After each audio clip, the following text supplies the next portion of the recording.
before we go on, I think I need to tell you some facts about matrices. So a unitary matrix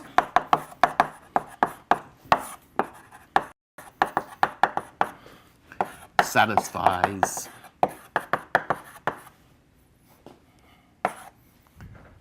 U dagger equals U inverse. A Hermitian matrix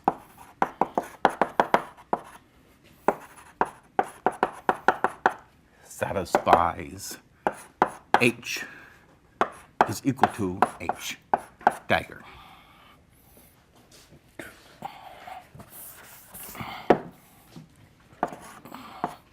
And sigma x, sigma y, sigma z are both unitary and Hermitian.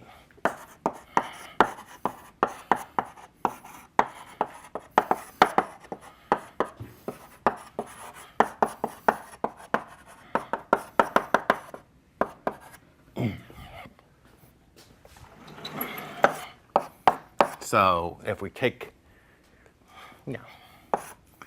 minus I and 1 minus 1.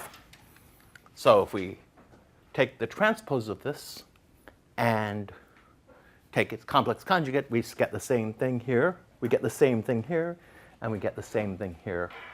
And that's what it means for this to be Hermitian. So this is a dagger and not a plus. Or no, it's a dagger and not a transpose the way it looked like. I'm sorry. I meant to write dagger, but I didn't draw this upper thing quite as well as I should have. Okay. So the fact we need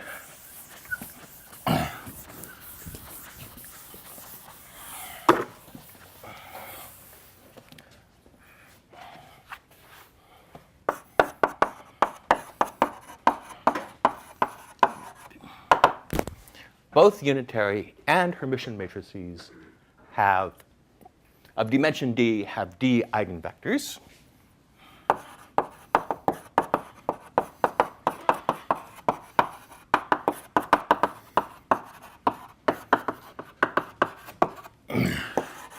Dimension d have d eigenvectors.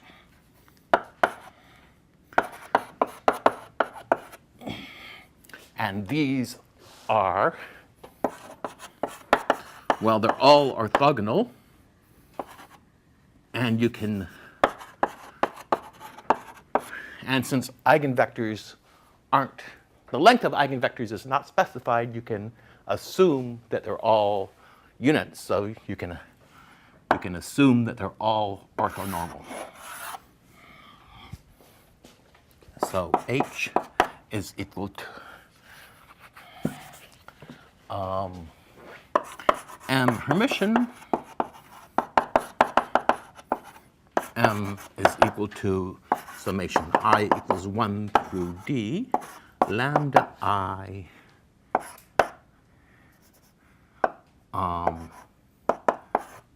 V sub I, and a unitary is I equals 1 through D, e to the I theta,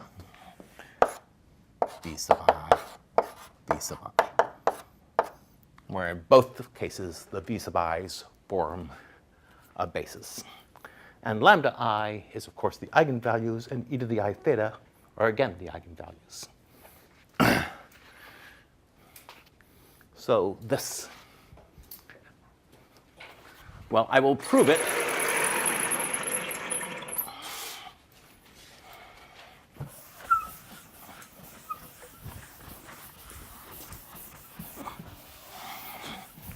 Am I speaking loud enough for the back of the class to hear? Oh, good. So I will prove it in a little while. Suppose proof. Well, I will use the fact that there always exists one eigenvector. Exists one eigenvector, and over here we need to we need to use the fact that we're using matrices over the complex numbers, because this isn't necessarily true for matrices if you don't allow complex numbers. And so that means mv equals lambda iv. So, or uv equals e to the I theta v. So the eigenvalue for unitary matrices has to be e to the I theta, because remember, unitary matrices take norm 1 vectors to norm 1 vectors. So if you have an eigenvalue, this has to be unit length, so it has to be e to the I theta. For Hermitian matrices, it has to be real, lambda I. Let's call that lambda. Lambda is real since v m v complex conjugate is equal to v m adjoint v, because what we do is flip this around and take the adjoint of the middle, and that's just equal to v m v.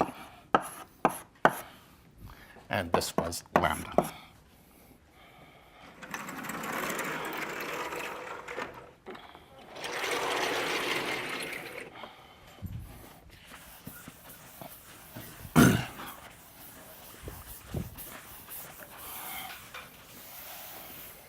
So now what we do is change the basis.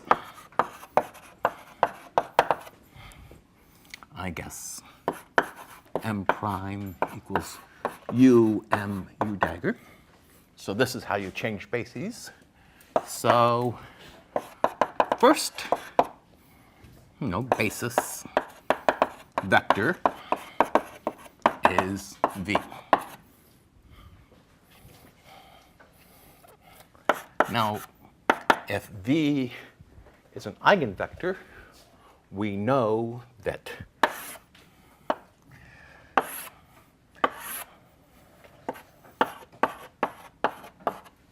m times 1, 0, 0 is equal to lambda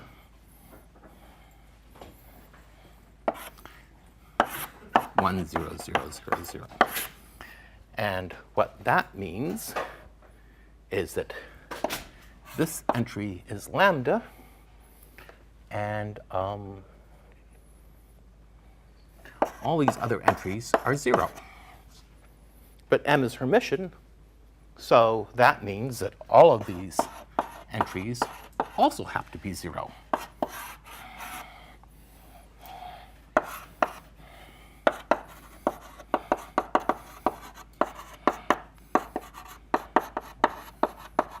Okay, and now we have a smaller matrix, which is this, which also has to be Hermitian, and we can use induction and show that we can find a unitary transformation which changes the basis so that m is diagonal with real elements. So the exact same proof applies to unitary, except that u equals e to the I theta 0, 0, 0, 0, 0. And we know that the columns have length 1, and the row vectors have length 1. So that means all of these other things have to be 0. Because row vectors in unitary U are norm 1. And again, we can apply induction and get that U is, that we can diagonalize U so that it has e to the I thetas along the diagonal. Yeah? Does theta have to be the same for every eigenvector? No. Okay. Theta is going to be different. So this is going to be e to the I theta 1, e to the I theta 2, e to the I theta n. And again, this lambda doesn't have to be the same. It can be lambda 1, lambda 2 through lambda n.